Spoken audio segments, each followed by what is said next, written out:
She says, if we're so sacred, then why are there so few of us? We're at the Joyce Kilmer Memorial Grove of Old Growth, and she wants to know, if they're so special, why aren't there more of them? Why isn't there more old growth forest? Why do we put them on display? She says she doesn't really have any words of wisdom to share. She's just really curious. She doesn't understand.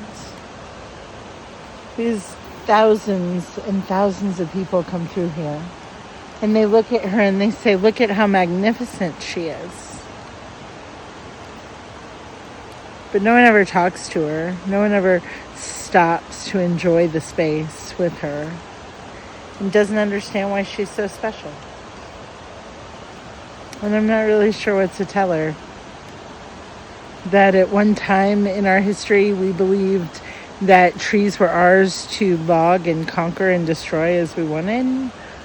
Or do we tell her that because we have allowed our population to get out of control, we have needed most of the timber in the world to build?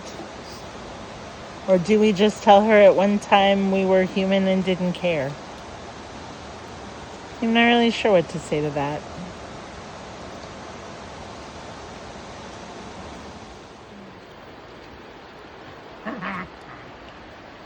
Marco.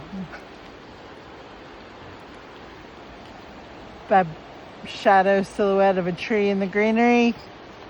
On the right, Polo. Marco. Polo. And now this tree is chimed in. The one that arcs over, going, Marco Polo. Marco Polo.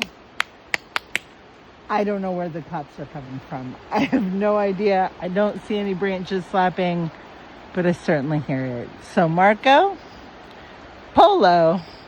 Marco Polo. They're not ripe yet, but these are turkey tails. All the way up. Turkey tail mushrooms. They're beautiful.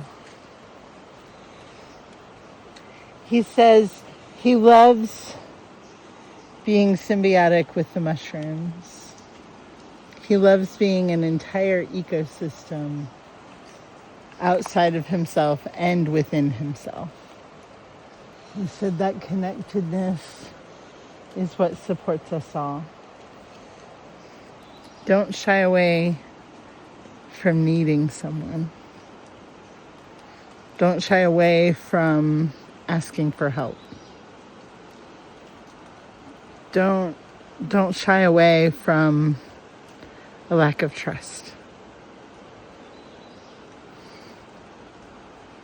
He says, while those things in theory can be scary, they are the greatest gifts in life.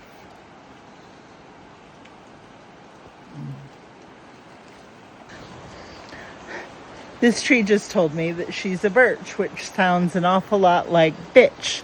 So she says she's a birch bitch, birch bitch, birch bitch. So I was walking through this path, and I mentioned that I could do this trail better barefoot because I could grip the earth. And this tree here announced he also grips the earth. He doesn't actually sit in the earth. He just grips it. He says this is because his job is to go up and down. So he lets his roots, his fingers, if you will, grip the earth down, down, down as far as he can go. And he reaches it up high. And he says this is like being on his tippy toes. He says he guesses you could call him a ballet dancer of the trees. Haha, just kidding. There are two of us. I was just admiring these beautiful tree here, not realizing it was a symbiotic relationship. And they played a little joke on me, but it's okay. This is an incredible expression of symbiosis, though, where not only are the roots the same, but they're suspended and intertwined in such a way it almost looks like a labyrinth or something. Do you have a message for us? We are an example, our root system is an example of what happens when two beings truly trust each other. When two beings open up so completely that one receives what they need simply by giving the other what they need.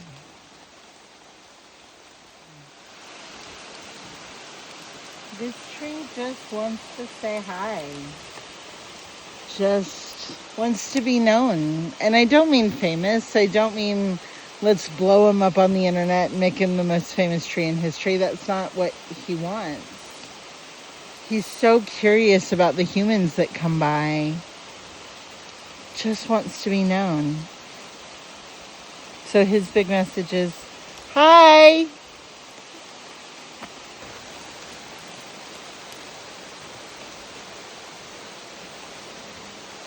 He says, I am not the oldest here and I am not the wisest here, but I'm also not the youngest here or the stupidest. I'm grateful you want to get to know me. I'm an ecosystem of my own. He says to live life understanding your place doesn't mean that you don't reach for the stars. He says, on the contrary, it means that you keep going. Says he's not giving you a lecture on life. He's telling you his true philosophy in that this is how he has become the ecosystem that he is and how he has lived so very long. He understands his place and he just keeps going.